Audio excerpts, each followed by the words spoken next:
Welcome back to the channel. My name is Derek Coffey and I'm the founder of FWP. And since I'm making this video between Christmas and New Year's, 'tis the season of resolutions. Now, I personally am not a fan of New Year's resolutions because I don't see the point in waiting until a certain time to fix something about your situation.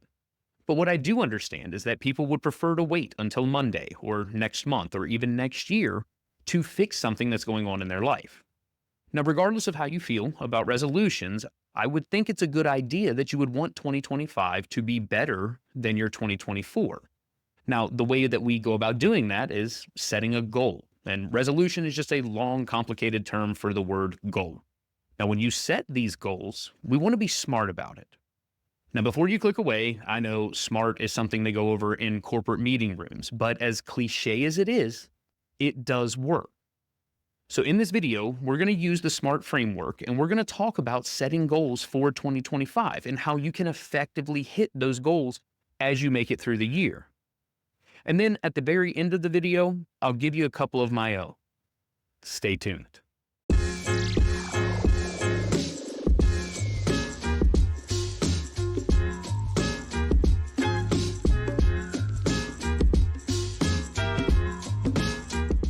The first thing that you want your goal to be is specific. Vague goals are pointless because they set the standard of achievement so low. Let's say in 2025 you want to lose weight. Well, that's a relatively easy goal to hit if you lose 1 pound. The same thing could be said about money. If you wanted to just save money in 2025, all you have to do is spend one less dollar than what you did in 2024. That bar of achievement is set so low that it's not going to make a meaningful difference in your life. So what we're going to do instead is we're going to put an actual number on it. If you want to lose weight, then maybe set it at 20 pounds because that's going to make a meaningful difference in your life. If you want to set a savings metric, then maybe you want to save $10,000 for a down payment on your home.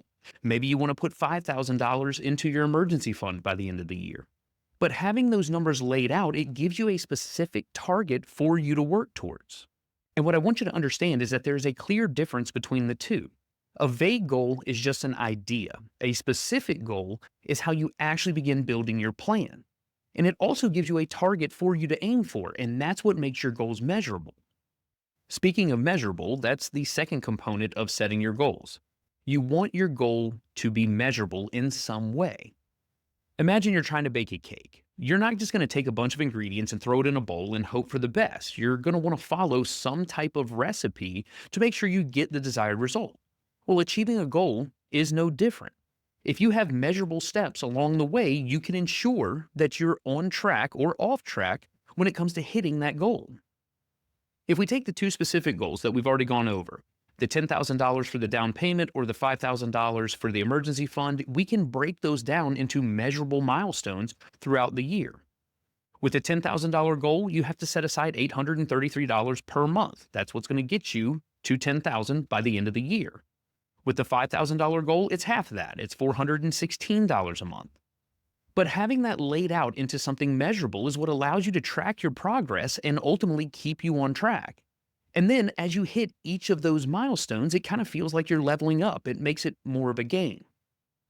Now, if you're looking to save more money or invest more money or pay off your debt, then you should use an app like You Need a Budget or Mint or any of the Mint alternatives that exist. That way you can keep track of your goals.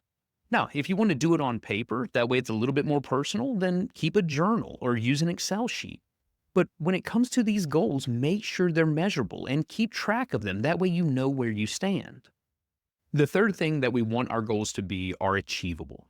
Yes, we want to be ambitious. We want to push ourselves to make ourselves as best we can.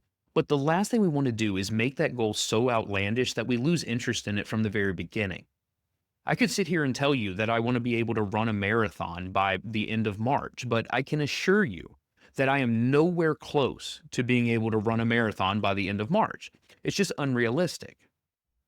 When it comes to setting your goals, you want them to be realistic. If you decide that you're going to save 20% of your income and you're still living paycheck to paycheck, that's fairly unrealistic, and there's a very high probability you're not going to achieve it. And that's not because you can't, it's simply because the dopamine effect of spending $20,000 a year if you make $100,000 is very difficult to cut off.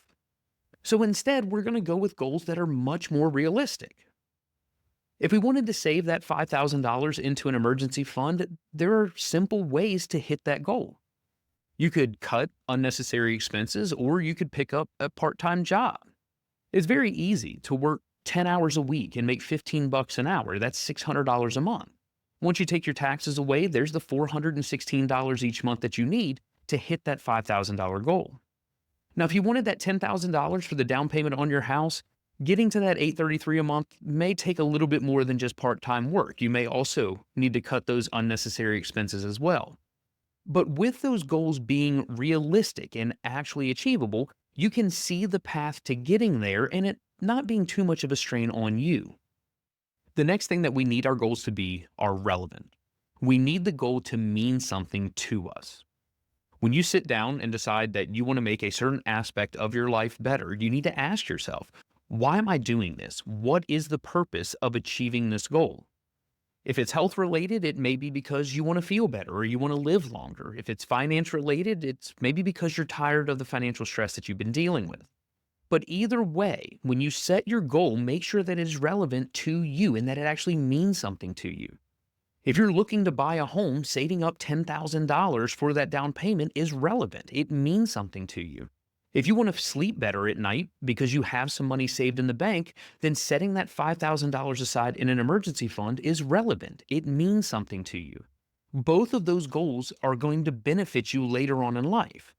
If you decide to set a goal for yourself that's not going to benefit you, either in the short term or the long term, then it's not relevant. It's not doing anything for you. So there's no need to even try to pursue it. Without relevancy, you're going to waste time and energy and resources that you could have just used elsewhere and actually enjoyed your life. Now, to ensure that this goal is relevant to you, I would urge you to share it with your friends or a mentor or some type of accountability partner. That way they'll keep you on track. And to be honest, if they're truly your friend, they're probably going to bully you some just to make sure you stay on track and hit the goal that you're aiming to achieve. The fifth and final component to a SMART goal is having some type of time sensitivity. You want to have some type of deadline that you're aiming towards as you work towards that overall goal. The reason that we want to have this deadline in place is because it prevents procrastination. If you want to save $5,000 or $10,000 throughout the course of next year, the last thing you want to do is get to October and not have anything saved. The reason that you made it to October is because you didn't give yourself earlier deadlines that you needed to hit. If you want to hit $5,000 at the end of 2025, you need to have $1,250 saved by the end of March. You need to have $2,500 saved by the end of June. And if you're trying to hit that $10,000 number, then all of those figures need to double. But having some type of time constraint, having some type of deadline that you're aiming to hit is what's going to create the urgency and actually help you prioritize your actions as you move towards that goal. And the most important part about those milestones along the way is that you need to reward yourself. We're all kids at heart. We all thrive off of gratification. So as you hit those certain milestones that you set for yourself, make sure you splurge a little bit on something. Take yourself out to a nice dinner. Maybe take a weekend trip if you hit that 6-month goal where you've saved that $2,500. But do something to reward yourself along your way. So 2025 is the year of the SMART goal. Yes, it's corporate. Yes, it's cliche. It's in every self-help book, but it does work. Now, I know I said earlier in the video that I was going to give you some of my resolutions for 2025, so here we go. My first resolution is I want to be more present. I spend a lot of time at work, and even when I'm at home, I think about work, and I'm just not present with my family. So in 2025, one of my goals is when I'm not at work, I turn off and I actually spend time with the ones that I love the most. Resolution number 2 is I'm going to be more personable in my content. Hence why I'm wearing the elf shirt and I'm telling you what my resolutions are for next year. I want my content to be educational, but sometimes that comes at the expense of sounding preachy or canned in some way. So my hope is that as the content continues to evolve, I become a little bit more personable. Resolution number 3 is I want to lose 30 pounds. It's 2.5 pounds a month. I can probably lose half of that by just changing the way that I eat. If I sprinkle in a little bit of physical activity, I'll probably hit that 30-pound mark. But the reason that the 30 pounds is so important is because my son's getting older, he's getting more active. I'm getting older and I'm getting less active. And going in the opposite direction of one of the greatest things I've ever created is not something that I want to do. So, one of my goals in 2025 is to lose weight and become a little bit more active. That way I can keep up. The fourth resolution for 2025 is a financial one, and that's I want to increase my income by $25,000. I want my personal profitability to go up by $25,000. Now, some of that is going to come from FWP. I get a little bit of money from some contract work, I get a little bit of money from YouTube, and I also get money from the coffee shop that I own. And my hope is that by the end of 2025, I've increased my net profitability by $25,000. That $25,000 is going to do wonders for helping us achieve some of the goals we want to hit over the next 3 to 5 years. But now it's your turn. Whatever resolutions you have for 2025, drop them in the comments. Maybe it'll help inspire somebody to stay on their own path. But I want to thank you so much for tuning in. If this video or any of the other videos that I've put out has provided you value, then hit that subscribe button. If you know someone that's trying to set their resolutions for next year and they need a little bit of a framework, then send this video to them. Maybe it'll help get them on the right path. But I thank you so much for tuning in. I'll talk to you soon.